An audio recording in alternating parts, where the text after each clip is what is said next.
अकबर, बीरबल और गांव के कुएं पर हुई सुबह की बहस। सूरज की पहली किरण अभी क्षितिज पर पूरी तरह आई भी नहीं थी। हवा में हल्की ठंडक थी, जैसे रात अपने आखिरी कदम पीछे खींच रही हो। एक छोटा सा गांव, समरपुर, सोकर उठने की तैयारी में था, पर गांव का एक हिस्सा सुबह होने से पहले ही जाग चुका था। यह हिस्सा था गांव का पुराना कुआं, जिसकी पक्की ईंटों पर काई जमी थी और जिसके पास वाली जमीन पर हल्की सी धुंध फैली थी। गांव के लोग यहां रोज सुबह आते थे, पानी भरने, बातें करने और किसी छोटी बात को बड़ी बहस में बदल देने के लिए। लेकिन आज आज कुछ अलग था। आज की सुबह की हवा में बेचैनी थी। आज उस कुएं के किनारे कुछ ऐसा होने वाला था जिसकी गूंज धीरे धीरे पूरे साम्राज्य तक पहुंच जाएगी, यहां तक कि अकबर के दरबार तक। कुएं के पास सबसे पहले पहुंची गुड़िया, जो गांव की सबसे तेज बोलने वाली महिला मानी जाती थी। उसकी आवाज इतनी ऊंची थी कि उसकी बात आधा गांव सुने बिना रह ही नहीं सकता था। उसके पीछे पीछे काली, फूली, चुन्नी और बाकी औरतें आई। सबके हाथ में मटके थे और चेहरे पर वही सुबह की थकान। पर जैसे ही वे कुएं पर पहुंची, चुन्नी अचानक रुक गई। उसने कांपती आवाज में कहा, अरे, ये क्या है? सबकी नजरें उस दिशा में घूमी जहां चुन्नी की उंगली जा रही थी। कुएं के ठीक किनारे, सीढ़ियों के पास, रात में पड़ा हुआ कुछ दिखाई दे रहा था, जैसे कपड़े में लिपटा कोई पुराना थैला हो। गुड़िया ने मटके को जमीन पर रखा और धीरे से बोली, ये तो कल रात यहां नहीं था। किसका है? औरतें डर और जिज्ञासा दोनों में घिरी हुई उस चीज के पास गई। थैले के पास हल्की मिट्टी बिखरी थी और उस थैले के एक कोने पर लाल रंग का धब्बा था। गांव में ऐसी चीज मिलने का मतलब सिर्फ एक ही होता था, बड़ी मुसीबत। चुन्नी चिल्लाई, ये जरूर ठाकुर के घर के लड़कों का किया होगा। कल रात भी उन्हें इसी तरफ घूमते देखा। फूली बोली, नहीं रे, ये तो मंगला जोगन की हरकत लगती है। कल ही कह रही थी कि कुएं का पानी अशुद्ध है, कहीं ये टोटका न हो। गुड़िया को चुन्नी की बात बुरी लगी। वो बोली, अरे, तू ठाकुरों पर क्यों इल्जाम लगा रही है? बिना सोचे समझे बोलती है तू। इससे पहले कि फूली जवाब देती, गुड़िया गरज पड़ी, और तू तू तो हर चीज मंगला की करतूत समझती है। दिमाग है कि नहीं? इस तरह सुबह सुबह की हल्की घबराहट अब बहस में बदल चुकी थी। इसी बीच गांव के कुछ मर्द भी वहां पहुंचे। रघुनाथ, पंडित शशिधर और बूढ़े नानक दास। रघुनाथ ने थैले को ध्यान से देखा और बोला, इसके अंदर कुछ है, भारी लग रहा है। गुड़िया ने कहा, खोलो ना, पता चले क्या है। शशिधर ने घबराकर कहा, नाना, पहले गांव के चौधरी को बुलाए। ये मामला साधारण नहीं लगता। लेकिन कुएं पर जमा भीड़ को अब इंतजार कहा था। भीड़ फुसफुसा रही थी, कुछ तो है, कोई राज छिपा है। चौधरी हुकुम सिंह अपनी मोटी छड़ी पर हाथ रखे हुए आया। उसके चेहरे से हमेशा की तरह ताकत का भाव झलक रहा था। वो थैले के पास खड़ा हुआ और गंभीर आवाज में बोला, जो भी हो, सच्चाई सामने आनी चाहिए। रघुनाथ, खोलो इसे। रघुनाथ ने कांपते हाथों से थैला खोला। जैसे ही थैला खुला, भीड़ एक कदम पीछे हट गई। अंदर से एक छोटा मिट्टी का पुतला निकला, पूरी तरह भीगी हुई मिट्टी से बना हुआ, जिसका आकार इंसान जैसा था, पर चेहरा बिल्कुल मिटा हुआ। और सबसे डराने वाली बात, उस पुतले के गले में रस्सी का छोटा सा टुकड़ा बंधा था। लोगों ने घबराकर कहा, यह किसका पुतला है? ये किसने रखा? पंडित शशिधर की आवाज कांप रही थी। यह पुतला किसी को नुकसान पहुंचाने के लिए बनाया जाता है, यह कोई साधारण चीज नहीं। भीड़ में डर फैल चुका था। अब बहस से ज्यादा भय था।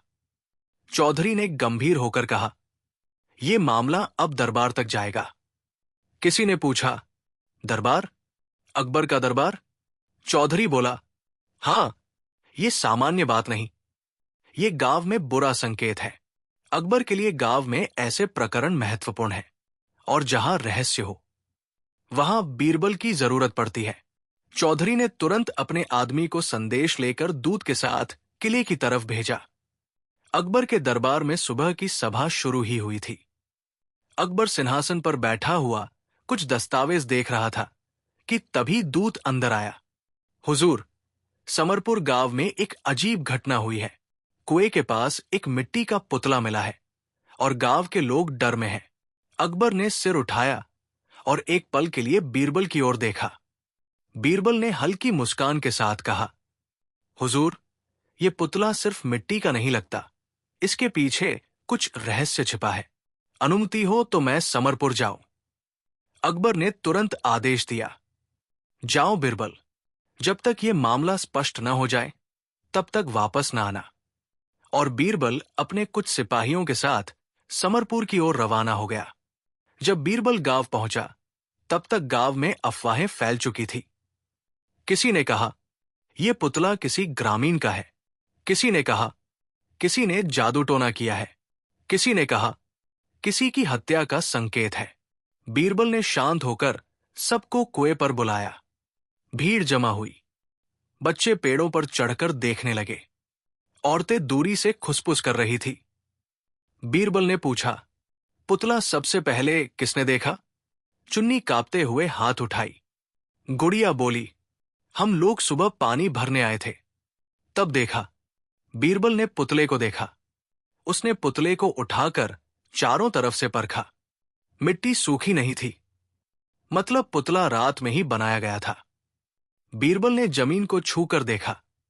कुएं के पास मिट्टी गीली है, यानी किसी ने इसे यही बनाया है, कहीं से लाया नहीं। भीड़ ने धीरे धीरे सांस ली। अब रहस्य और गहरा गया था। बीरबल ने सीढ़ियों के पास की मिट्टी को छुआ। वहां कुछ छोटे छोटे धंसे हुए निशान थे, जैसे किसी ने घुटनों के बल बैठकर पुतला बनाया हो। निशानों के पास एक छोटा सा टूटे कंगन का मोती पड़ा था। बीरबल ने मोती उठाया। चौधरी ने पूछा, ये मोती क्या बताता है? बीरबल बोला, हर राज अपनी निशानी छोड़ता है। ये मोती किसी महिला के कंगन से टूटा है। गुड़िया ने फटाफट कहा, तो फिर ये औरतों का काम है, मैंने तो पहले ही कहा था। चुन्नी ने तड़ाक से जवाब दिया, तुझे हर बात में औरत ही दिखती है, तेरी जुबान बंद नहीं होती। औरतें भिड़ने लगी। बीरबल ने हाथ उठाकर कहा, झगड़ा बंद करो। मोती किसका है ये पता चल जाएगा, लेकिन अभी दूसरी चीज भी देखो। उसने पुतले के गले की रस्सी दिखाई। ये गांव में सिर्फ दो ही घरों में मिलती है, एक नानक दास के घर में और एक ठाकुर हरिपाल के। भीड़ ने फिर बहस शुरू की। बीरबल ने दोनों घरों को बुलवाया। नानक दास कांपते हुए आया। ठाकुर हरिपाल गुस्से में आया। ठाकुर बोला, बीरबल जी, ये रस्सी गांव में और भी है, बेवजह मुझ पर शक न किया जाए। बीरबल मुस्कुराया, सिर्फ रस्सी की वजह से मैं किसी पर आरोप नहीं लगाता, लेकिन रस्सी के सिरों को देखना जरूरी है। उसने पुतले की रस्सी को दो हिस्सों से देखा और फिर दोनों घरों की रस्सियों के सिरों से मिलान किया। कोई भी रस्सी पूरी तरह मेल नहीं खा रही थी। भीड़ चौंक गई। चौधरी बोला, मतलब रस्सी किसी और की है? बीरबल ने सिर हिलाया। हां, और इसका मतलब है कि जिसने ये पुतला बनाया उसने निशान छिपाने की कोशिश की है। अब मामला और उलझ गया था। बीरबल कुएं के पीछे की झाड़ियों में गया।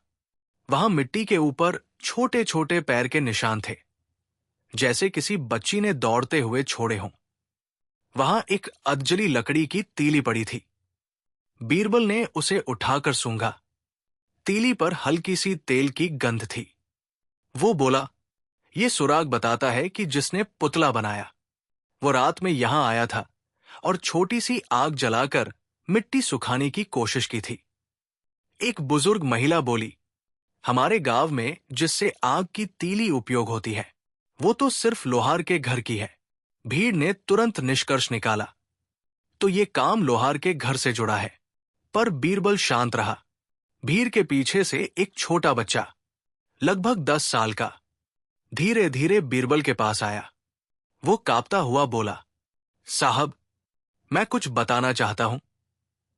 बीरबल ने उसे अपने पास बुलाया और बोला, डरो मत, सच्चाई बोलो।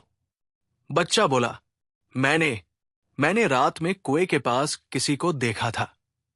भीड़ में सन्नाटा। कौन? बीरबल ने पूछा। लड़के ने कहा, वो इंसान नहीं लग रहा था। काले कपड़े पहने, धीरे धीरे कुएं के पास आया और उसके हाथ में एक थैला था। गांव वालों ने डरकर एक दूसरे को देखा। चुन्नी ने कहा, भैया, ये तो भूत होगा, इंसान नहीं हो सकता। पर बीरबल बोला, नहीं, इंसान ही था। बच्चा रात में अंधेरे में देखकर डर गया होगा। बच्चे ने कहा, मैंने उसकी चप्पल की आहट भी सुनी थी और वो थैले से मिट्टी निकालकर कुछ बना रहा था। बीरबल के चेहरे पर गंभीरता आ गई। बीरबल ने फैसला किया कि वो रात में वही पहरा देगा। संध्या होते ही भीड़ छंटने लगी। गांव पर हल्का अंधेरा उतरने लगा। कुएं के पास सिर्फ बीरबल और 2 सिपाही थे। चारों ओर खामोशी, दूर कहीं कुत्तों के भौंकने की आवाज। घंटों गुजर गए, पर कुछ नहीं हुआ। अचानक कुएं के पास की झाड़ियों में सरसराहट हुई। सिपाहियों ने तलवारें निकाल ली। बीरबल ने उन्हें शांत रहने का इशारा किया। झाड़ियों से कोई बाहर आया, धीरे धीरे, बिना आवाज किए। काले कपड़े पहने हुए, सिपाहियों के चेहरे पर डर की झलक थी। वो व्यक्ति कुएं के पास रुका और बीरबल ने अचानक आगे बढ़कर उसका हाथ पकड़ लिया। वो व्यक्ति डर के मारे चीख पड़ा। जब बीरबल ने उसका चेहरा देखा, गांव के लोग अवाक रह गए। वो एक औरत थी। वो थी मंगला जोगिन। गांव वाले सुबह तक जमा हो गए। मंगला को खुली जगह में लाया गया। बीरबल ने पूछा, तू रात में कुएं पर क्यों आई? ये पुतला क्यों बनाया?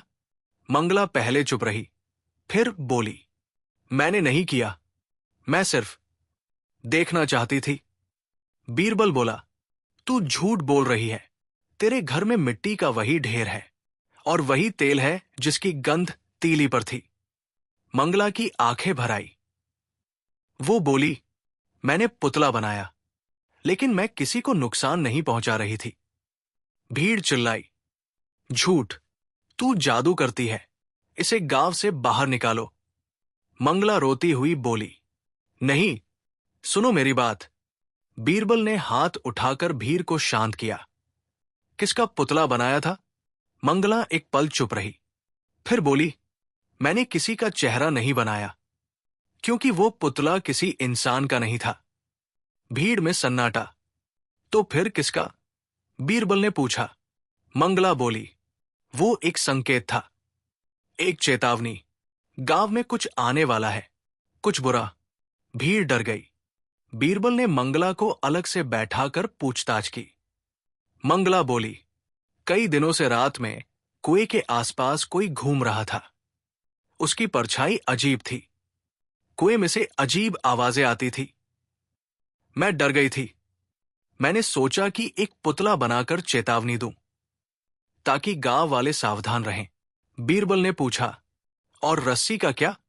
मंगला बोली, वो मैंने नहीं बांधी। जब मैं पहुंची, पुतले के पास रस्सी पहले से पड़ी हुई थी। ये सुनकर बीरबल का दिमाग और तेज हो गया। मतलब पुतला तो मंगला का था, लेकिन रस्सी किसी और ने डाली थी। बीरबल फिर पुतले के पास गया। उसने देखा कि पुतले की मिट्टी के अंदर कोई कठोर चीज है। उसने मिट्टी को सावधानी से तोड़ा। अंदर से एक लाल रंग का छोटा सा कपड़े का टुकड़ा निकला, जिस पर किसी के नाम का पहला अक्षर था। हाँ, गांव के लोग बोले, हंसे, हरिपाल ठाकुर। पर बीरबल बोला, संभव है, पर निश्चित नहीं। कपड़े की सिलाई देखकर लग रहा था कि यह किसी पुरानी धोती का हिस्सा था। बीरबल ने कहा, यह कपड़ा किसकी धोती जैसा लगता है? नानक दास बोला, यह तो ठाकुर हरिपाल की पुरानी धोतियों जैसा है। भीड़ गरज उठी। ठाकुर नहीं किया है। ठाकुर हरिपाल गुस्से में बोला, मैं निर्दोष हूं। लेकिन भीड़ रुकने वाली नहीं थी। बीरबल ने कहा, कपड़ा सिर्फ एक सुराग है, पूरी सच्चाई नहीं। बीरबल ने कुएं में झांक कर देखा। नीचे पानी में कुछ चमक रहा था। एक सिपाही को नीचे उतारा गया। उसने पानी से एक लोहे का छोटा सा बक्सा निकाला। भीड़ में फिर खुसपुस। बीरबल ने बक्सा खोला। अंदर क्या था? एक पुरानी चिट्ठी, जिस पर लिखा था, जिसका नाम हाँ से शुरू होता है, उसे सच पता है। भीड़ चौंक गई। ये चिट्ठी किसने लिखी थी और किसके लिए? गांव में ऐसे नाम वाले 3 लोग थे। हरिपाल ठाकुर, हिरण गांव का चरवाहा, हिमानी एक विधवा महिला। अब रहस्य 3 दिशाओं में फैल गया। बीरबल ने तीनों को अलग अलग बुलाया। हरिपाल बोला, मैंने कुछ नहीं किया, मुझे बदनाम किया जा रहा है। हिरण बोला, मैं तो रात में भी घर पर ही सो रहा था। हिमानी ने कहा, मैं किसी झूठ में शामिल नहीं, मेरा किसी से बैर नहीं। बीरबल तीनों के चेहरे पढ़ रहा था, पर किसी के चेहरे से सीधा सत्य नहीं दिखा। तभी बीरबल ने कहा, हम आज रात फिर पहरा देंगे और इस बार सच खुद सामने आएगा। रात फिर आई। वही सन्नाटा, वही कुआं, वही ठंडी हवा। बीरबल झाड़ियों में छिपा बैठा था। अचानक एक परछाई कुएं के पास आई, पर यह परछाई पिछली बार से बड़ी थी और कदमों की आवाज भारी थी। वो धीरे धीरे कुएं के पास झुकी, लेकिन तभी वो बीरबल को देखते ही भागने लगी।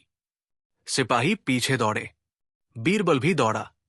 परछाई गांव के बीचों बीच भागती रही और अचानक एक मोड़ पर अंधेरे में गायब हो गई। बीरबल रुक गया, सिपाही भी रुक गए।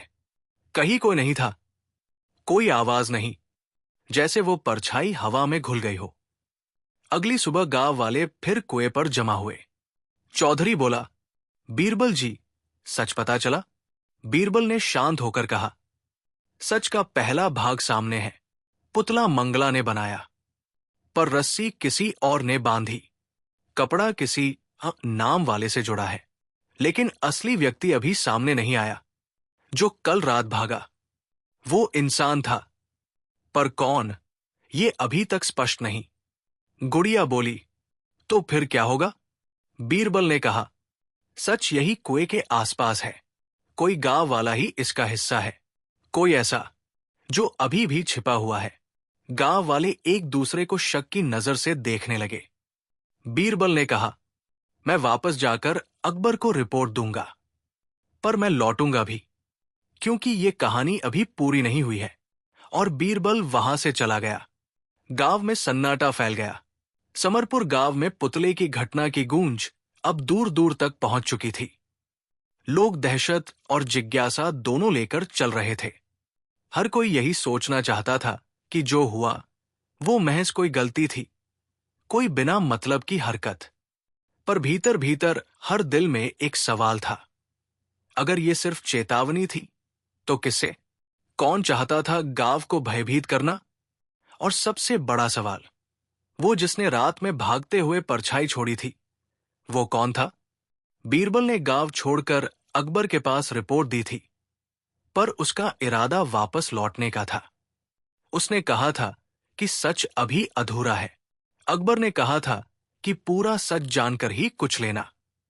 पर बीरबल के मन में एक ठंडा सा एहसास था, जैसे कोई चीज अभी छुपी हुई थी जो खुद को दिखाना चाहती थी, पर किसी वजह से रुक रही थी। बीरबल ने तय किया कि वो वापस आता रहेगा, न केवल जांच के लिए, बल्कि उस व्यक्ति को खोजने के लिए जिसने रात में भागकर गायब होना चुना था। समरपुर में वही कुआं अब लोगों की नजरों का केंद्र बन गया था।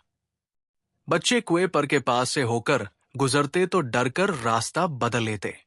औरतें अपने घरों से जल्दी निकलती और देर तक बाहर नहीं टिकती। मर्दों के बीच सख्त और संदिग्ध निगाहें अधिक दिखने लगी। गांव में भरोसा टूटने लगा था। पहले जैसे लोग मिलकर काम करते थे, अब वे एक दूसरे की चाल पर भी शक करने लगे थे। बीरबल जब समरपुर लौटा तो उसने देखा कि माहौल और बदल चुका था। कुछ घरों की खिड़कियां बंद थी, कुछ लोग बाहर बिल्कुल कम दिख रहे थे। बीरबल ने चौधरी हुकुम सिंह को बुलाया और उनसे कहा कि सभी प्रमुख लोग सुबह को कुएं पर आने को कहें। चौधरी ने आदेश दिया और गांव के प्रमुख लोग एक एक करके जुटे। बीरबल ने पहले गांव की महिलाओं से अलग बैठकर बात की। मंगला अभी भी कांप रही थी। वो करीब 20 कदम दूरी पर बैठकर सब कुछ चुपके से देख रही थी। बीरबल उससे बैठा और धीरे से बोला, तू साफ साफ बताए, रात में तूने क्या देखा? क्या तूने किसे छेड़छाड़ करते देखा? क्या तूने किसी की आवाज सुनी? मंगला ने धीरे धीरे कहा, मैंने जो देखा वो कुछ ऐसा था जो मैं समझ नहीं पाई। किसी का चेहरा नहीं दिखा, पर परछाई अलग थी। वो बहुत ऊंचा नहीं था, पर उसके कदम उन कदमों से अलग थे जिन्हें मैं जानती थी। और जब मैंने पास जाकर देखा, तब पुतला पहले से रखा हुआ था। मैं पुतला बनाती तो उसे गांव वालों को दिखाकर डराने की कोशिश करती, पर रस्सी वहां पहले से थी। बीरबल ने पूछा, आज सुबह थैले के पास से मिले मोती और छोटी तीली के बारे में क्या बता सकती है? मोती किसका हो सकता है? मंगला ने सिर झुकाया। मोती, वो मोती किसी बड़ी घड़ी की नहीं था, वरन कंगन जैसा था। उसे किसी ने तोड़कर गिरा दिया था, शायद गलती से। तीली के बारे में मैं नहीं जानती, पर लोहार के निकट वही चीज मिलती थी, ऐसा मैंने सुना है। बीरबल ने मंगला की आंखों में देखकर कहा, तू बताकर अच्छा कर रही है, डरना छोड़ दे। सच को बाहर लाना ही सुरक्षित रास्ता है। मंगला चुप सी रही। उसे लग रहा था कि कुछ बातें बाकी रह जाए तो भीड़ और उसको और पाबंद कर देगी। लेकिन उसने माना कि बीरबल आज भी निष्पक्ष रहेगा। वो चाहती थी कि किसी तरह गांव की शांति लौटे, पर बीरबल के मन में ये बात उभरी कि मंगला ने पुतला बनाया, पर किसने रस्सी डाली और किसने चिट्ठी पानी में डालकर छुपा दी? बीरबल ने गांव के कुछ पुराने दस्तावेज देखे। समरपुर का इतिहास लंबा था और उसके अंदर छोटे छोटे झगड़े भी थे। जमीन के विवाद, पुरानी नोकझोंक और कुछ छुपे हुए रिश्ते। बीरबल ने पाया कि बीते सालों में हिरण और हरिपाल के बीच जमीन का मामला चला था। कोई मोर्चा खुला नहीं था, पर दिलों में खिन्नता थी। हिमानी के भी कुछ पुराने कागजात मिले जिसमें लिखा था कि उसके पति की मृत्यु के बाद कुछ अनबटे मामले थे। हर कागज में कुछ न कुछ संकेत था, पर ठोस कुछ नहीं। बीथर समाज में बीरबल ने देखा कि किसी ने जानबूझकर कुछ ऐसे सुराग छोड़ दिए थे जो किसी एक दिशा में लोगों को खींचे जाए ताकि वे आपस में भिड़े। मोती, तीली, कपड़े का टुकड़ा और पानी में रखी चिट्ठी, सब चीजें ऐसा लगती थी कि किसी ने उन्हें सावधानी से रखा है ताकि किसी न किसी तरह से गलती से पकड़ा जाए। पर क्या मकसद था? डराना, किसी का ध्यान हटाना, या कुछ और? बीरबल ने देखा कि पुतले का मिट्टी मिश्रण कुछ खास था। वो मिट्टी किसी अलग खेत की तरह थी जो गांव के बाहर के ऊंचे हिस्से में मिली जाती थी। यानी पुतला यहां नहीं बनाया गया था। फिर भी मिट्टी गीली थी, मतलब निर्माण के वक्त कुछ पानी की व्यवस्था थी। बीरबल ने यह अंदेशा किया कि कई लोगों का कोई निश्चित योगदान था। एक ने मिट्टी लाई, एक ने पुतला बनाया, एक ने रस्सी डाली और एक ने चिट्ठी पानी में फेंकी। ये चारों मिलकर गांव में डर फैलाने की व्यवस्था बनाते थे। पर क्यों? बीरबल ने निर्णय लिया कि इस बार वो अलग तरह की योजना बनाएगा।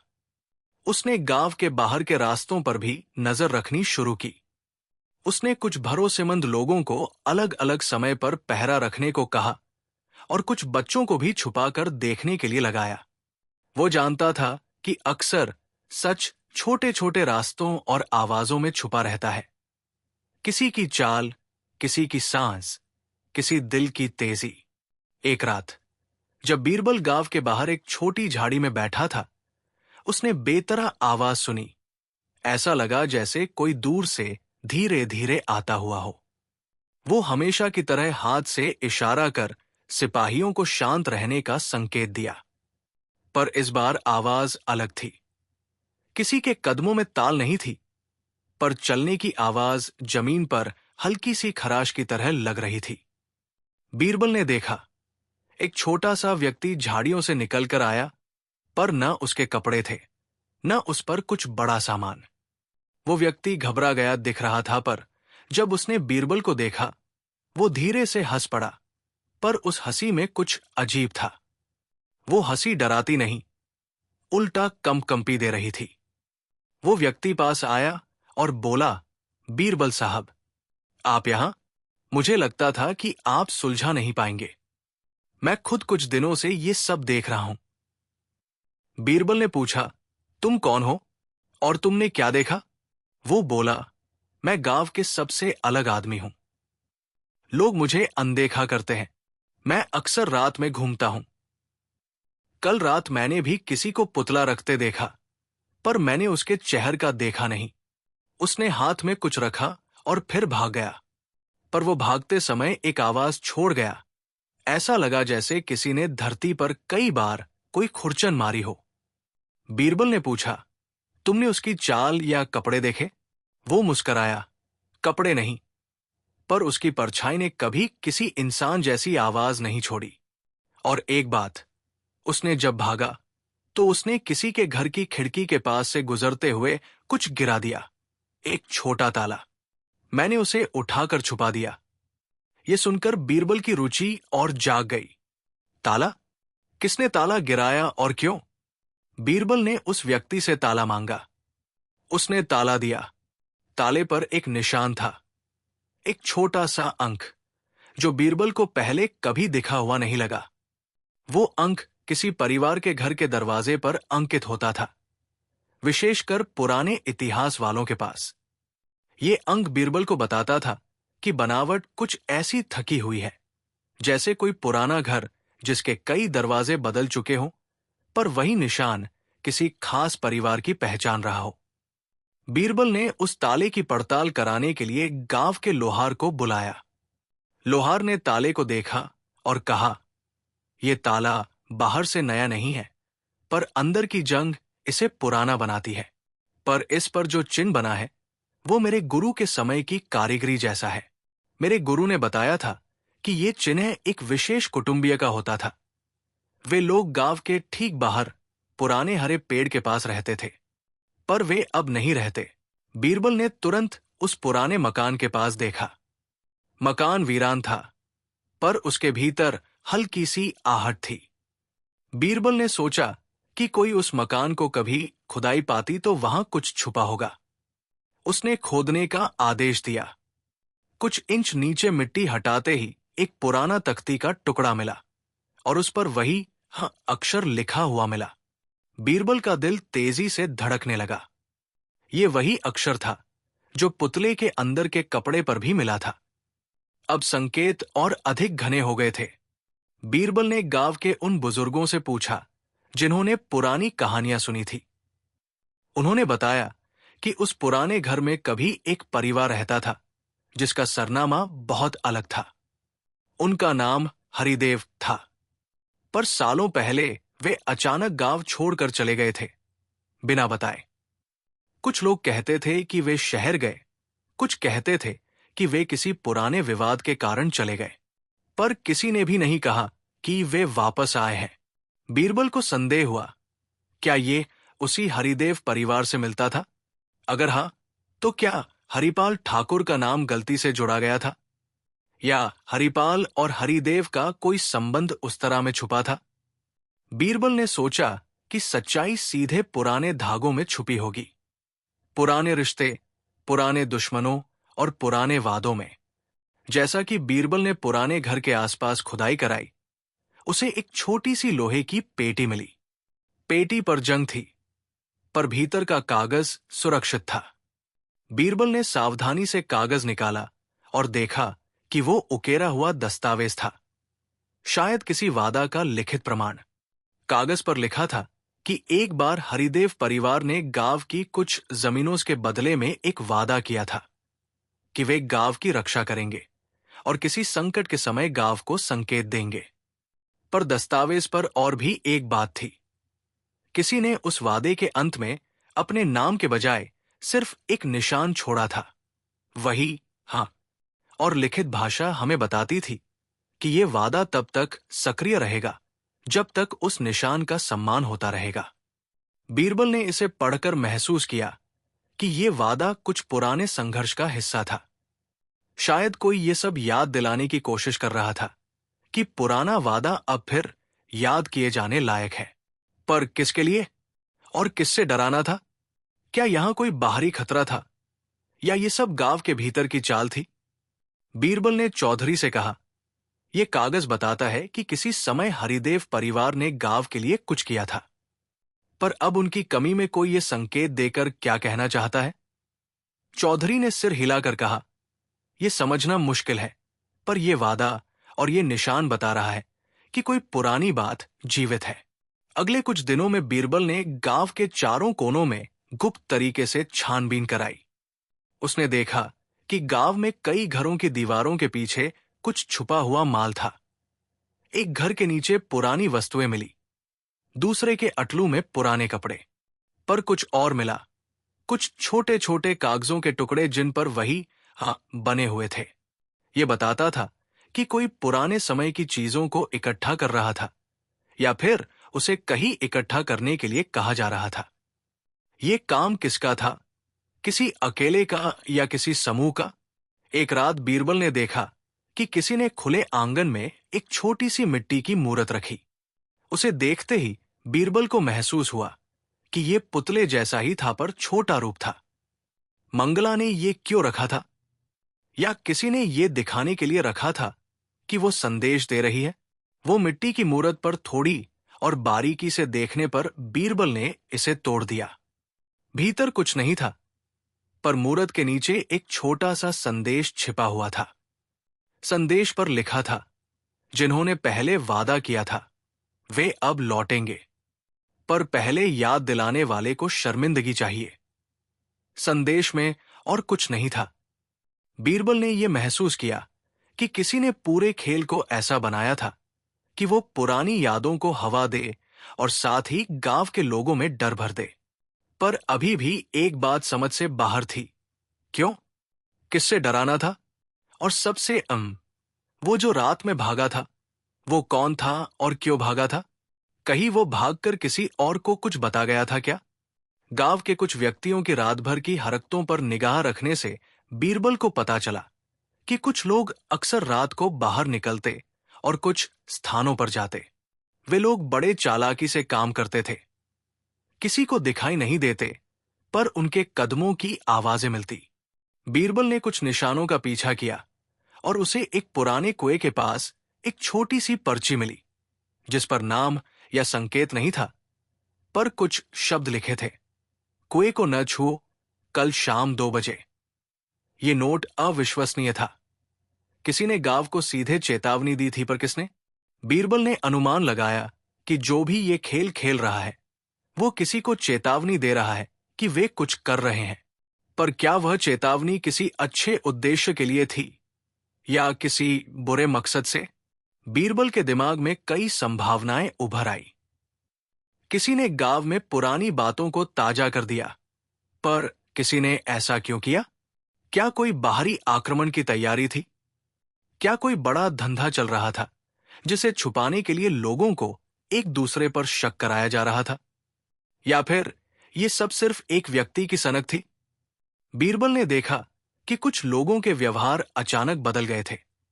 जो पहले खुले दिल से हंसते थे, वे अब अपनी आंखें अक्सर झुकाकर रखते थे। जो पहले आपस में रहते थे, अब वे मिट्टी के उस थैले और पुतले की घटना के बाद दूरी बनाने लगे थे। किसी ने कहा कि गांव में कोई बुरी बीमारी आ सकती है। किसी ने कहा कि कुएं का पानी विषैला हो सकता है, पर बीरबल को किसी भी बात में ठोस प्रमाण नहीं मिला। एक दिन बीरबल ने गुप्त रूप से उन लोगों को बुलाया जो रात में बाहर निकलते थे। वे इनकार करते रहे, पर धीरे धीरे एक एक कर वे सामने आए। उनमें एक था पंडित शशिधर। वो अक्सर लोगों को धार्मिक कामों के लिए बुलाता था, पर बीरबल ने देखा कि शशिधर की आंखों में कुछ उठताजता था। वो डर के साथ कुछ छिपाता भी था। शशिधर ने बताया कि उसने पुराने ग्रंथों में पढ़ा था कि कभी कभी चेतावनी देना जरूरी होता है। पर वो कहीं न कहीं दोषी भी महसूस कर रहा था, क्योंकि उसने कुछ दिनों पहले कुछ कहा था जिसे किसी ने गलत समझा था। समरपुर की हवा अब भारी हो चुकी थी।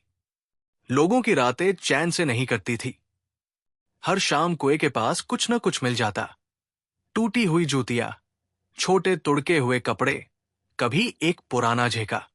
ये सब मिलकर लोगों को और परेशान कर रहा था। बीरबल ने कोशिश की कि गंभीरता से काम लिया जाए, पर जितना वो गहरा उतरा, उतनी ही परतें उघड़ी और सवाल और बढ़े। एक रात जब बीरबल अकेले कुएं के पास बैठा हुआ था, उसने दूर से हल्की सी रोशनी देखी, पर वो रोशनी तेज नहीं थी, बस एक धीमी सी कांति। वो घबराहट से उठा और उस दिशा की ओर बढ़ा। वहां उसे एक पुराना आदमी मिला, जिसकी पीठ झुकी हुई थी और आंखें गहरी थी। वो आदमी कुछ बोलने की कोशिश कर रहा था, पर शब्द अटके। बीरबल ने पूछा, तुम कौन हो? यहां क्या कर रहे हो? वो व्यक्ति बोला, मेरा नाम सूनिया है। मैं बहुत पुरानी बात जानता हूं। मैंने अपने जीवन में कई चीजें देखी है, पर अब मैं डरता हूं। वे जो पुतले बना रहे हैं, वे पुराने दर्द की याद दिला रहे हैं। उस दुख का कारण वही परिवार है जिसने वादा किया था, और वही लोग अब वापस आ रहे हैं। बीरबल ने पूछा, कौन वापस आ रहा है और क्यों? सूनिया ने धीमी आवाज में कहा, वे लोग जो गांव के अंदर ही रहते हैं। उनका मकसद केवल याद दिलाना नहीं, पर अपनी खोई हुई जमीन और सम्मान को वापस पाना है। पर कुछ लोग ऐसे हैं जो इस चीज को हिंसा में बदलना चाहते हैं, और वही लोग रात में उस परछाई की तरह चलते थे। ये सुनकर बीरबल के मन में एक और सवाल उठ गया।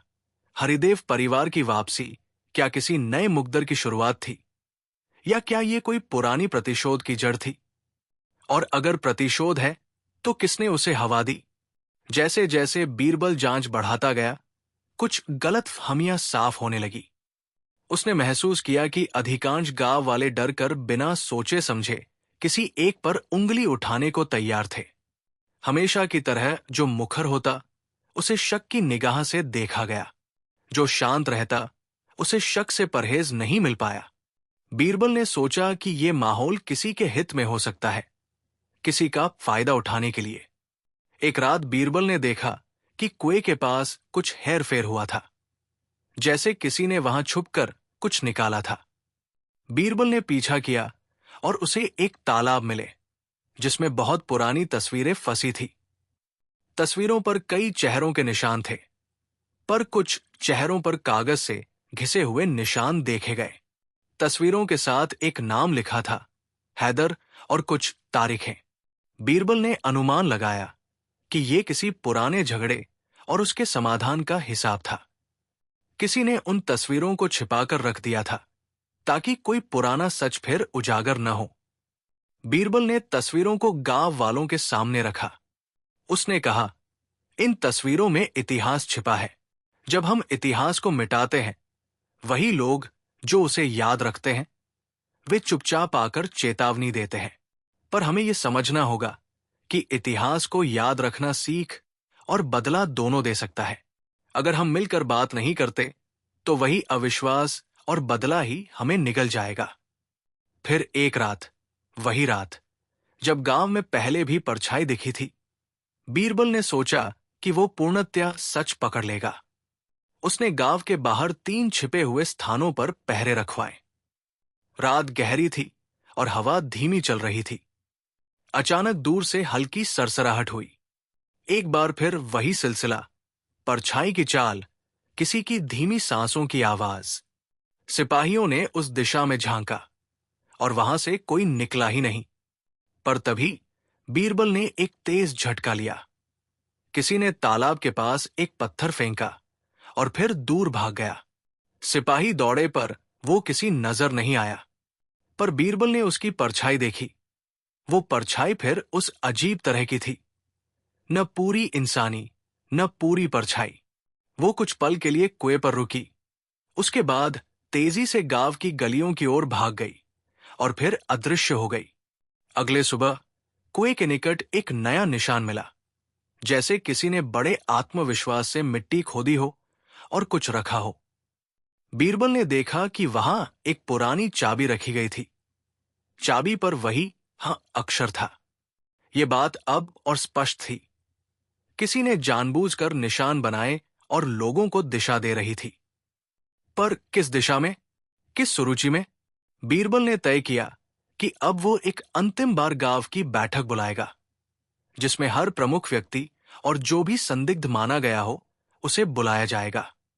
बैठक में बीरबल ने सारे सुराग रखे, पुतला, रस्सी, मोती, तीली, ताला, वो पुराना दस्तावेज, तस्वीरें और चाबी। भीड़ में तनाव बढ़ गया। लोग अपने अपने पक्ष में बोलने लगे। हर किसी के शब्दों में कुछ तूफानी था, पर कोई भी पूर्ण सत्य नहीं दे पाया। बीरबल ने कहा, हमने बहुत कुछ देखा, पर कुछ बातें अभी भी रह गई। हमें यह जानना होगा कि कौन उन रातों में बाहर निकलता है और क्यों। अगर ये किसी पुराने वादे की याद दिलाने की कोशिश है, तो हमें उस वादे का सम्मान करना होगा। पर अगर ये किसी व्यक्तिगत बदले की तैयारी है, तो उसे रोकना होगा। भीड़ में एक छोटी सी सन्नाटा फैल गया। चारों ओर लोगों की निगाहें एक दूसरे पर टिक गई। किसी ने कहा, तो किसका इरादा सही है और किसका गलत, ये अभी नहीं पता। किसी ने कहा, हमें किसी बाहरी मदद की जरूरत है। चौधरी ने कहा, हम अकबर के दरबार को फिर बुलाएंगे और बीरबल लौटकर अकबर से सलाह लाएगा। बीरबल ने ठंडी आवाज में कहा, मैं अकबर को सब कुछ बताऊंगा, पर मैं ये भी कहता हूं, सच की एक परत अभी छुपी है। मैंने उस परछाई को देखा, पर उसकी असली शक्ल को नहीं देखा। वो परछाई गांव का कोई नहीं लगती, पर वो यहां आई थी। कौन था, मैं नहीं कह सकता। किस लिए आया, मैं नहीं कह सकता। पर इतना कहूंगा कि यदि हम सब मिलकर नहीं बैठेंगे, तो ये कहानी और भी कई बार उठेगी। और जो पहला संकेत था, वो अभी भी इस कहानी का केंद्र बना हुआ है। अगले ही पल गांव वालों में फिर से हलचल मच गई। कुछ ने कहा कि ये सब खत्म हो गया, कुछ ने कहा कि ये अभी शुरू ही हुआ है, और कुछ तो बस धैर्य खोते हुए चले गए। बीरबल ने उन सबको देखा और फिर बाहर चला आया। वो जानता था कि सच कभी एक रात में सामने नहीं आता। उसे और भी गहराई में खोजना होगा। लोगों के घरों, पुरानी प्रतिज्ञाओं और पुराने रिश्तों में। कुछ लोग अब भी कुएं के पास पहरा दे रहे थे। किसी ने गांव के बाहर के पुराने वन में जाने से मना कर दिया। कहीं दूर से सुनी जाती आवाजें अब भी आती थी, पर उनका अर्थ समझ से बाहर था। बीरबल ने अकबर को सारी बात लिखी, पर उसने उसी रात फिर से गांव लौटने का निश्चय किया। वो जानता था कि वाला निशान और हरिदेव का वादा किसी गहरे पेंच में बंधा हुआ था। उसे पता था कि वो परछाई जो कभी दिखी और भागी थी, उसकी असली पहचान अभी छिपी थी। गांव के लोगों ने फिर से अपने अपने घरों की दीवारों पर निगाहें टिकाई। कुछ ने पुरानी चीजें बाहर निकाली, कुछ ने अपनी कब्रों के किनारे पानी डाला। पर सवाल वही था, रस्सी किसने डाली, चिट्ठी किसने पानी में फेंकी, पुतला किसने रखा, और वो परछाई कौन थी जो रातों में आती और फिर गायब हो जाती थी। बीरबल ने आखिर में कहा, सच एक दिन सामने आएगा, पर आज के लिए मैं इतना ही कहता हूं, ये कहानी अभी खत्म नहीं हुई है। जो भी आगे आएगा, वो पुराने साथ और नए इरादों का संगम होगा। हम सबको तैयार रहना होगा, पर सबसे जरूरी बात यह है कि हम आपस में भरोसा रखें, अन्यथा जो कुछ भी छुपा है वो हम पर छा जाएगा। समरपुर में बीते दिनों की घटनाओं की गूंज अब भी गली नुक्कड़ों में सुनाई देती थी। लोग बाहर कम निकलते थे, पर शाम होते ही घरों के दरवाजों पर बातें होती। कुछ लोग बीरबल की शिकायत करते, कुछ उसकी तारीफ भी करते, पर सभी के मन में एक ही सवाल था, वो परछाई कौन थी जो रात के अंधेरे में आती और फिर गायब हो जाती, और हक का निशान किसका सच छिपा रहा था। बीरबल एक बार फिर गांव में ठहरा। उसने कहा था कि वो असल सच का पीछा करेगा। अकबर ने भी कहा था कि इस मामले की गंभीरता समझनी चाहिए, पर शाही दरबार और छोटे गांव की दुनिया में बहुत फर्क था। यहां हर चिंता का हल किसी सोचे समझे फैसले से नहीं होता। कभी कभी वो हल गांव वालों की खुद की हिम्मत, समझ और बातचीत से निकलता है। बीरबल ने फैसला किया कि उसे पुरानी कहानियों, पुराने नामों और उन लोगों के बीच के रिश्तों को अच्छी तरह से समझना होगा। ये कोई साधारण जासूसी नहीं थी। ये एक पुराना धागा था जिसे खींचने पर कई राज खुल सकते थे। इसलिए उसने गांव के हर कोने में बैठकर लोगों से बात की, वृद्धों से, युवाओं से और उन बच्चों से भी जो रात में खुद बाहर घूमते थे। हर किसी के शब्दों में एक ने कड़ी मिलती रही, पर सच अभी भी पूरा नहीं दिखा। बीरबल ने हरिदेव के पुराने घर का और भी गहरा निरीक्षण कराया। उसने महसूस किया कि घर का ढांचा तो वीरान था, पर उसमें छिपे चीजें अब भी किसी की यादों का हिस्सा थी। लकड़ी की दराज के भीतर उसने कुछ ऐसे दस्तावेज पाए जो पहले नहीं मिले थे। एक कागज पर कुछ संख्याएं, एक दूसरे पर नाम और तारीखें। उनमें से एक कागज पर लिखा था, रक्षा का नियम। उस नियम में कुछ बातें लिखी थी। गांव की स्थिति में यदि कोई बाहर से खतरा आए या गांव के भीतर कोई बड़ा झगड़ा उठे तो हरिदेव परिवार किसी संकेत पर गांव वालों को इकट्ठा करेगा। संकेत वही हट था, पर दस्तावेज के साथ एक पुराना नोट मिला। यदि संकेत फिर से दिखे तो पहचान के लिए 3 निशान मिलेंगे, चौकी पर ताला, कुएं के पास मोती और पुरानी तस्वीरों की पंक्ति। ये पढ़कर बीरबल को वो रचना याद आ गई जो पहले मिली थी। तीसरे निशान के रूप में तस्वीरें विगत झड़पों की याद दिला रही थी। बीरबल ने सोचा, ये संकेत किसी पुराने वादे से जुड़े हैं, पर आज किसी ने फिर वही संकेत दिया। क्यों? क्या हरिदेव परिवार ने खुद किसी को भेजा था, या फिर कोई और जो उस परिवार के नाम पर काम कर रहा था? अगर हरिदेव वापस आना चाह रहा था तो किस मकसद से? सम्मान लौटाने के लिए, जमीन वापस लेने के लिए, या किसी और मकसद से? ये सब सवाल बीरबल के मन में उठ रहे थे। वो दस्तावेज पढ़कर ये भी समझ गया कि हरिदेव परिवार ने कभी गांव की सुरक्षा के लिए एक तरह की प्रहरी व्यवस्था बनाई थी। पर कई सालों तक वे चले गए और उनके बच्चों का नाम भी गांव में मिट गया। अब जो भी संकेत आ रहे थे वे उस व्यवस्था की याद दिला रहे थे। ये अच्छा संकेत भी हो सकता था और भयपूर्ण भी। बीरबल को लग रहा था कि हमें समझने की जरूरत थी कि संकेत किस वजह से दिए जा रहे हैं, चेतावनी के तौर पर या एक पुराने हिसाब का आह्वान के तौर पर। बीरबल ने फैसला किया कि वो खुद उस परछाई का पीछा करेगा, पर इस बार वो अकेला नहीं था। उसने कुछ भरोसेमंद ग्रामीणों को साथ लिया, चौधरी हुकुम सिंह, रघुनाथ और एक युवा जिसका नाम सूरज था। सूरज गांव का ही था, तेज और चालाक। उसे रात में गलियों की चाल समझ में आती थी। बीरबल ने उनसे कहा कि वे अलग अलग जगह छिपेंगे और किसी भी छोटी सी हलचल पर संकेत देंगे। योजना ये थी कि परछाई को गांव से बाहर निकाल कर देखा जाए कि वो किन रास्तों से जाती है। उन तीनों ने झाड़ियों के पीछे जाकर छिपाव बनाया। कई घंटे गुजरे। अचानक दूर से हल्की सी सरसराहट आई, पर यह कोई सामान्य आवाज नहीं थी।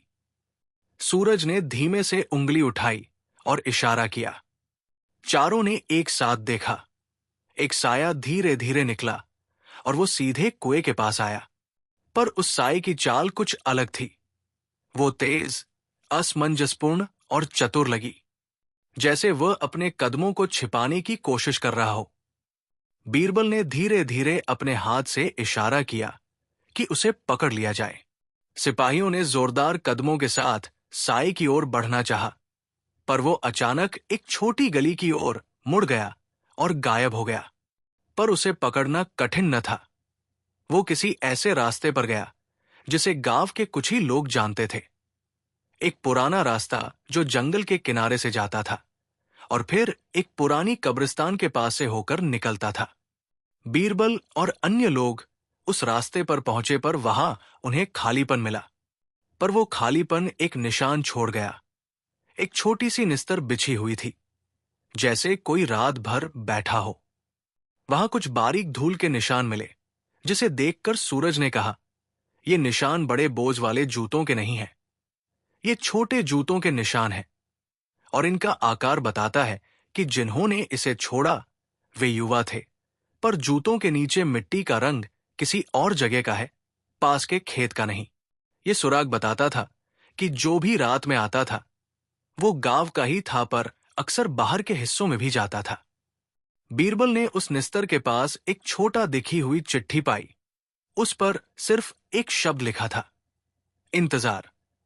इस शब्द ने बीरबल को गहरा सोचने पर मजबूर कर दिया। कौन इंतजार कर रहा था और किसका इंतजार कर रहा था? क्या किसी को किसी बात की निशानी का इंतजार था, या फिर कोई किसी के आने का इंतजार कर रहा था? अगले दिन जब बीरबल ने गांव वालों की बैठक बुलाई तो कुछ नए सुराग सामने आए। किसी ने बताया कि रातों में कुछ लोगों ने बाहर से आकर पानी पिया था और फिर वापस चले गए। किसी ने कहा कि उन्होंने एक अनजान आदमी को देखा जो अक्सर बाजार के किनारे बैठकर कुछ लिखता रहता था। उस आदमी को देखकर बीरबल को एक अजीब अनुभूति हुई, मानो वो आदमी किसी पुराने रिकॉर्ड से जुड़ा हो। बीरबल ने उस आदमी को बुलाया। वो आदमी एक मध्यम उम्र का व्यक्ति था जिसका नाम नहीं उजागर हुआ। उसने कहा कि वो शहर से आया है और वो पुरानी चीजें इकट्ठा कर रहा है। जब बीरबल ने उससे हरिदेव और हम के बारे में पूछा तो वो चुप हो गया और धीरे धीरे उठकर चला गया। उसकी आंखों में डर और सुरक्षा दोनों की झलक थी। बीरबल ने उस आदमी के पीछे पीछे देखा कि वो बंद दरवाजे के नीचे कुछ रखता गया था, एक छोटा सा लिफाफा। वो लिफाफा गांव के एक पुरानी हवेली के पास पड़ा मिला। उस लिफाफे में कुछ लेखन था, पर वो आधा धुंधला था। फिर भी बीरबल ने उसे पढ़ा। कुछ शब्द साफ दिखे, किसी के आने की घड़ी नजदीक, पर किसी को बताना खतरनाक होगा। ये शब्द गांव में फिर से बेवजह भय फैला रहे थे। किसी के आने की घड़ी? किसका आना नजदीक था? हरिदेव का या किसी और का? लोगों की बेचैनी बढ़ गई। कुछ ने सोचा कि ये सब किसी राजनीतिक चाल का हिस्सा है। कोई शक्तिशाली व्यक्ति गांव को डराकर जमीन पर कब्जा करना चाह रहा है। कुछ ने सोचा कि ये कोई पुराना परिवार वापस आकर अपना हक मांग रहा है। पर बीरबल ने सबको समझाया कि बिना पुख्ता सुराग के कोई भी निष्कर्ष खतरनाक होगा। उसने कहा कि हमें ठंडे दिमाग से काम लेना होगा और हर सुराग को जोड़कर देखना होगा। बीरबल ने अपने पुराने मित्र से मिलने का फैसला किया, एक बुजुर्ग जो कभी हरिदेव परिवार का करीबी साथी रहा था। उसका नाम था दीनानाथ। दीनानाथ गांव के पुलिया के पास रहता था और लोग उसे किताबें पढ़ने वाला समझते थे। दीनानाथ ने बीरबल को हरिदेव परिवार की पुरानी कथाएं सुनाई। कैसे वे गांव की रक्षा के लिए कभी खड़े हुए थे, कैसे उनकी सहानुभूति गरीबों के लिए थी, और कैसे कुछ झगड़ों के बाद उन्हें गांव छोड़कर जाना पड़ा। दीनानाथ ने बताया कि हरिदेव का परिवार कभी बहुत संपन्न था, पर किसी बड़े झगड़े के बाद उनका परिवार टूट गया। दीनानाथ का आखिरी शब्द यह था, वे लोग शायद लौटना चाहते हैं, लेकिन लौटना और वापस लेना दो अलग चीजें हैं। अगर वे केवल अपनी पुरानी जगह चाहते हैं तो ठीक, पर अगर उनका इरादा बदला लेना है तो ये गांव के लिए मुश्किल होगा। बीरबल ने इस बातचीत को ध्यान से सुना। दीनानाथ की आंखों में कुछ असमंजस और दर्द था। वो पुरानी बातें बहुत भली तरह जानता था, पर किरदारों में कोई नाम नहीं दिया। इस तरह की बातें अक्सर बीच की सहमति की तरह होती है। हर कोई अपनी तरह से समझता है, पर सच्चाई किसी एक के पास ही रहती है। बीरबल ने सोचा कि दीनानाथ की बातें हमें संकेत देती है। हरिदेव परिवार का नाम निश्चित रूप से कुछ पुराने रंज से जुड़ा था और उस रंज का असर आज भी गांव में मौजूद था। कुछ दिनों के जांच पड़ताल के बाद बीरबल को लगा कि सुराग एक दूसरे से जुड़े हुए हैं। मोती का टुकड़ा, ताला का निशान, तस्वीरों पर घिसे अक्षर और उन पर्चियों पर लिखा इंतजार, इन सब ने एक जाल बनाया था जिसे कोई व्यक्ति जानबूझकर खोलना चाहता था या बंद करना चाहता था। पर किसने और क्यों? तभी एक शख्स आया, नाम था नवल। नवल गांव का एक कवि था और उसका काम ये था कि वो मेलों में कविताएं सुनाता। नवल ने कहा कि उसने कई बार रात में कुछ लोगों को देखा जो कुएं के आसपास इकट्ठा होते थे और कुछ फुसफुसाते थे। वो डरता था पर उसने एक बात सुनी, हम इंतजार करेंगे जब तक वो लौटेगा। नवल की आवाज में सच था और डर था। उससे बीरबल ने पूछा कि वह किसकी बात कर रहा था। नवल ने कहा, वे लोग अक्सर हरिदेव के नाम पर बोलते थे। वे कहते थे कि पुराना हक लौटाना होगा। ये सुनकर बीरबल को यकीन हुआ कि जो परछाई आती थी वो किसी समूह की नहीं बल्कि किसी व्यक्तिगत उद्देश्य की निशानी थी। किसी की प्रतीक्षा थी, किसी का लौटना था। बीरबल ने लोगों से और बात की। कुछ ने कहा कि हरिदेव का कोई वंशज कभी गांव लौट कर आया था पर उसने अपना नाम छुपा लिया था और वो किसी काम से बाहर गया। कुछ ने कहा कि शायद हरिदेव के रिश्तेदार अब शहर में हैं और वे गांव वापस आकर अपना हिस्सा मांग रहे हैं। पर सब में एक समान बात थी। कोई भी स्पष्ट प्रमाण नहीं दे रहा था कि गांव पर किस तरह का असर पड़ सकता है। बीरबल ने सोचा कि यह भी संभव है कि गांव के कुछ लोग सिर्फ अफवाह फैलाकर किसी निजी फायदा हासिल कर रहे हों। यह स्थिति जटिल थी। हर कदम पर शक और सवाल मौजूद थे। एक रात गांव में अचानक एक बड़का शोर हुआ। किसी ने कुएं पर से एक बड़ा थैला फेंक दिया था और फिर थोड़ी दूरी पर खड़ी एक औरत ने कड़ी आवाज में चिल्लाई, अब और नहीं चलेगा। उपद्रव फैल गया। चौधरी और कुछ लोग तुरंत वहां पहुंचे। थैले के अंदर फिर वही मिट्टी का छोटा सा पुतला था पर इस बार पुतले में कुछ नया था। उसके गले में एक नया धागा लटका था जिसमें कुछ छोटे छोटे शीशे लगे थे। उन शीशों पर कुछ पट्टियां चिपकी हुई थी जिन पर कुछ शब्द लिखे हुए थे, पर शब्द इतने छोटे थे कि पढ़ना मुश्किल था। भीड़ में फिर से अफरातफरी हुई। किसी ने कहा, यह तो सीधे धमकी है।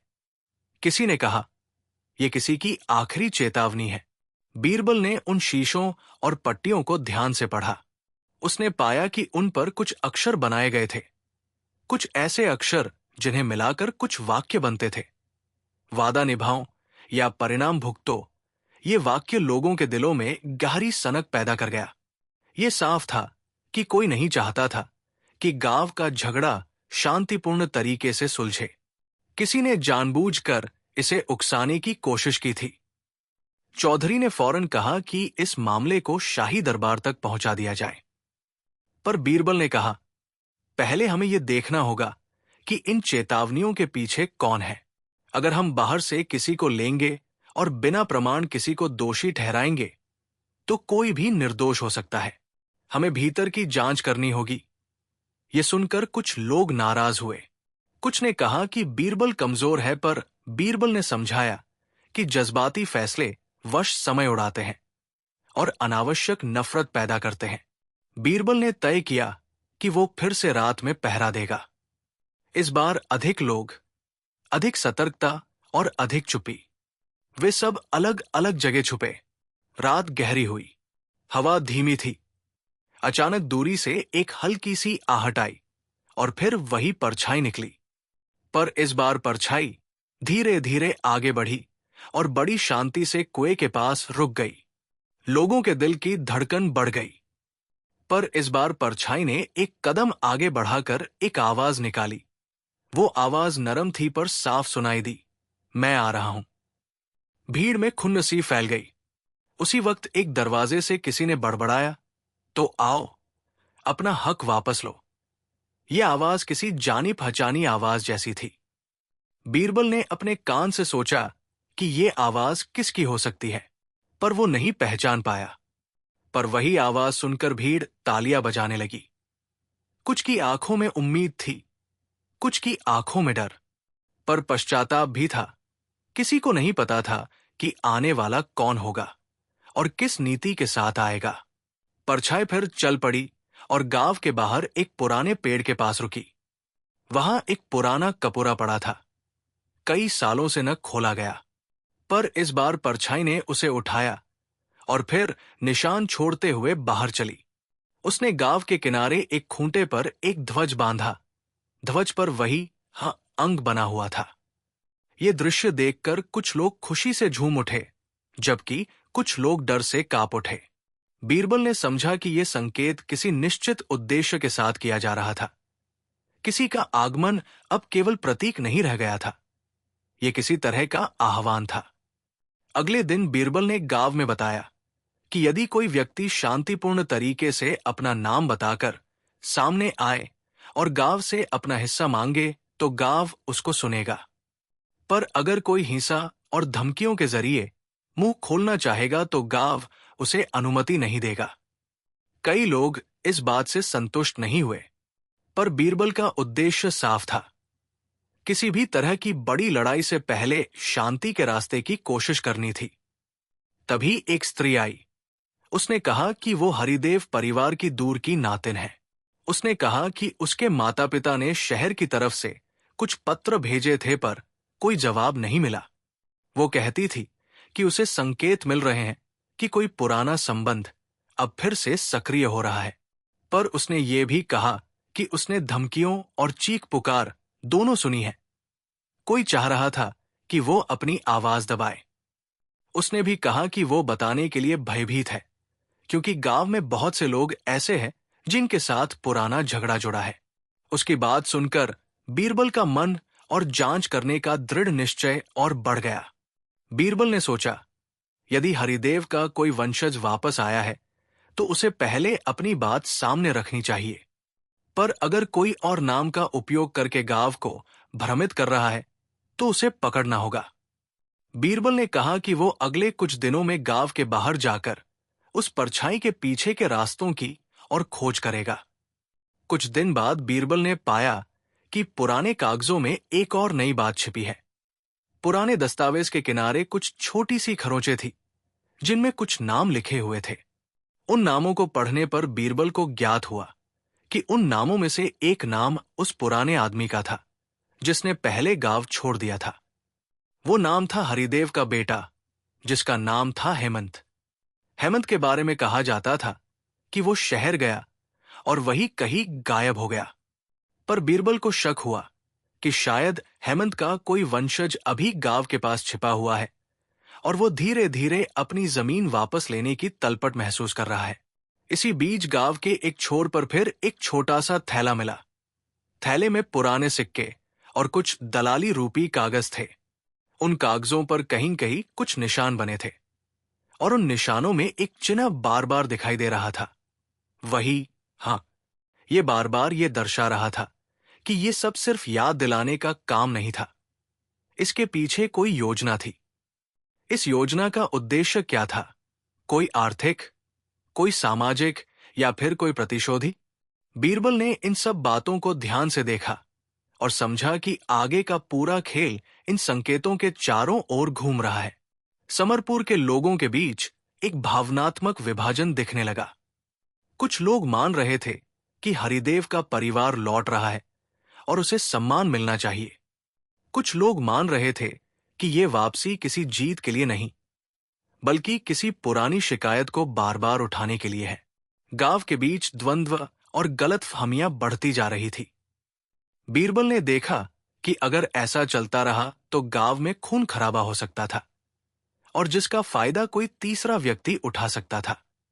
बीरबल ने पुनः प्रस्ताव रखा कि वे शाही दरबार को इस बारे में सूचित करें और एक मध्यस्थता का अनुरोध करें। पर उन्होंने ये भी कहा कि मध्यस्थता तभी सफल होगी जब सभी पक्ष शांति से बैठे और बात करें। पर किसे बुलाया जाए? हरिदेव परिवार की कोई तस्दीक कौन करेगा? क्या हरिदेव का कोई वंशज स्वयं आएगा और अपना पक्ष रखेगा, या फिर किसी अनजान व्यक्ति का नाम सामने आएगा जो रातों में संकेत दे रहा था? बीरबल ने गांव वालों से कहा, हमने कई सुराग जुटाए हैं, पर सच अभी भी आधा है। पर मैं दो बातें कह सकता हूं। एक, जो भी इस खेल को शांति भंग करने के लिए कर रहा है उसे तेजी से रोकना होगा। और दो, जो भी हरिदेव परिवार का हिस्सा है और जो अपनी बात शांति से रखना चाहता है उसे आने का समय देखा जाएगा। पर सबसे जरूरी बात, हम अपने भीतर के शक और घृणा को कम करें। तभी हम सच्चाई तक पहुंच पाएंगे। गांव के लोग विचारों में डूब गए। कुछ ने हामी भरी, कुछ ने आंखें झुकाई, और कुछ ऐसे भी थे जो अब भी शंकित थे। पर एक बात साफ दिखी, कहानी अभी खत्म नहीं हुई। पुतला, रस्सी, मोती, ताला और घाव का निशान अब भी कहानी के बीच धड़क रहे थे। पर छिपी हुई परछाई की असली पहचान अभी अज्ञात थी, और जो दलीलें बन रही थी वे बस संकेत थी। असल खेल तो अब भी कहीं बाकी था। बीरबल ने पिछले दिनों के हर सुराग को मेज पर फैलाया। मिट्टी का पुतला, कपड़े का लाल टुकड़ा, हक का अक्षर, ताला और पुरानी तस्वीरें, मोती, वो चिट्ठी, वो निस्तर जहां किसी ने बैठकर कुछ लिखा था, और वो ध्वज जिस पर हाँ अंकित था। सबको ध्यान से जोड़ते जोड़ते वो एक पल रुका। उसकी आंखों में चमक उभरी। उसने तुरंत चौधरी, पंडित, मंगला, हरिपाल, हिमानी, हिरन और बाकी सभी प्रमुख ग्रामीणों को बुलवाया। गांव के चौक में भीड़ जमा हुई। लोगों को लगा आज शायद कुछ बड़ा खुलने वाला है। बीरबल बहुत शांत, बहुत धीमी, पर बहुत दृढ़ आवाज में बोला, समरपुर का पूरा रहस्य सिर्फ एक ही व्यक्ति के इर्द गिर्द घूमता है, और वो व्यक्ति इस भीड़ में मौजूद है। भीड़ कांप गई। लोग एक दूसरे को देखने लगे। फिर बीरबल ने हाथ उठाया, लेकिन वो व्यक्ति कोई भूत, परछाई या बाहरी दुश्मन नहीं, बल्कि समरपुर का ही एक इंसान है। सब दंग रह गए। गुड़िया बोली, कौन कौन है वो? बीरबल ने कहा, सब्र रखो, मैं अभी बताता हूं। बीरबल ने एक एक सुराग उठाकर समझाना शुरू किया। पुतले की मिट्टी। बीरबल, ये मिट्टी गांव के बाहर ऊंचे पहाड़ की है। वहां अक्सर हिरन के पशु चरा करते हैं। हिरन हक्का रह गया। कपड़े का लाल टुकड़ा। ये पुराने प्रकार की धोती की सिलाई है। ऐसी धोती सिर्फ हरिपाल ठाकुर पहना करते थे। हरिपाल शर्मिंदा होकर बोला, लेकिन मेरी धोती तो चोरी। बीरबल, ठीक यही बात मुझे पता थी। तुमने धोती खोई नहीं थी, वो उठाई गई थी। मोती, ये मोती औरतों के कंगन का नहीं, बल्कि मंगला जोगिन के थैले से टूटे मोतियों जैसा है। मंगला की आंखें फैल गई। मैं कुछ नहीं किया। तीली, तीली पर लगा तेल लोहार के घर का नहीं, बल्कि पंचायत भवन में जलने वाले दीप का है। लोग चौंक गए। मतलब मिसगाइडेड अफवाहें थी। ताला और पुरानी तस्वीरें। ताला उस पुरानी हवेली का था जहां वर्षों पहले हरिदेव परिवार रहता था, और तस्वीरें भी वही रखी थी। भीड़ फिर से हिल गई। हक का अक्षर। बीरबल गंभीर होकर बोला, ये अक्षर हरिदेव का नहीं था, बल्कि एक और नाम का था। सन्नाटा फैल गया। बीरबल ने अब सीधा सत्य बताया। समरपुर का रहस्य किसी बाहरी व्यक्ति ने नहीं, बल्कि नवल कवि ने रचा था। पूरी भीड़ नवल बोलकर चौंक गई। नवल को तुरंत आगे बुलाया गया। उसका चेहरा पीला पड़ चुका था। बीरबल ने कहा, नवल, तुम कविता लिखते थे, पर कहानी भी रचते थे, पर इस बार तुमने एक बुरा खेल खेला। नवल चुप था। बीरबल समझाता गया, तुमने पुतला बनाया, मंगला पर इल्जाम लगे, इसलिए उसकी पुरानी थैली से मोती उठाए। हरिपाल की पुरानी धोती का टुकड़ा लेकर पुतले में डाला। हिरन के पगचिन्हों जैसा निशान बनाया। ताला और तस्वीरें पुरानी हवेली से उठाई। और अक्षर इसलिए चुना क्योंकि वो कई लोगों के नामों से मिलता है, ताकि हर कोई एक दूसरे पर शक करे। लोग पूरी तरह स्तब्ध थे। नवल ने कांपते हुए कहा, मैं किसी को नुकसान नहीं पहुंचाना चाहता था। मैं बस चाहता था कि लोग मुझे गंभीरता से लें। मैं चाहता था कि गांव मुझे महत्व दे। मैंने चाहा कि लोग डरें और फिर मेरी कविता सुनकर मुझसे सवाल करें। मैंने कभी सोचा नहीं था कि ये इतना बड़ा रूप ले लेगा। बीरबल ने कटु पर शांत स्वर में कहा, खेल छोटा था, पर नतीजा बड़ा हो गया। तुम्हारी चाहत ने पूरे गांव को डराया। लोगों को एक दूसरे से दूर किया और नफरत बो दी। नवल रोने लगा। भीड़ का सबसे बड़ा सवाल था, तो वो रात में भागने वाली परछाई कौन थी? बीरबल ने उत्तर दिया, नवल ही। वो परछाई बनाने के लिए कंधे पर बड़ा कपड़ा डालता था और तेजी से चलता था ताकि लोग सिर्फ साया देखें, चेहरा नहीं। भीड़ ने गहरी सांस ली। चौधरी ने कहा, नवल को क्या सजा मिले? बीरबल बोला, नवल ने अपराध किया, पर वो नफरत या धन के लिए नहीं, बल्कि मूर्खता और ध्यान आकर्षित करने की चाह में किया। भीड़ शांत थी। बीरबल ने आगे कहा, सजा जरूरी है, पर ऐसी नहीं जो गांव को और विभाजित कर दे। नवल अगले 1 वर्ष तक गांव के हर काम में मजदूरी करेगा। कुएं की सफाई, खेतों की मदद और गांव के बच्चों को लिखना पढ़ना सिखाएगा, ताकि वो अपनी गलती का प्रायश्चित कर सके। चौधरी ने सिर हिलाया। गांव वाले सहमत हुए। नवल रोता रहा, मैं सच में पश्चाताप कर रहा हूं। मैं सब ठीक कर दूंगा। कुछ ही दिनों में कुएं के पास कोई पुतला नहीं मिला। रात में कोई परछाई नहीं दिखी।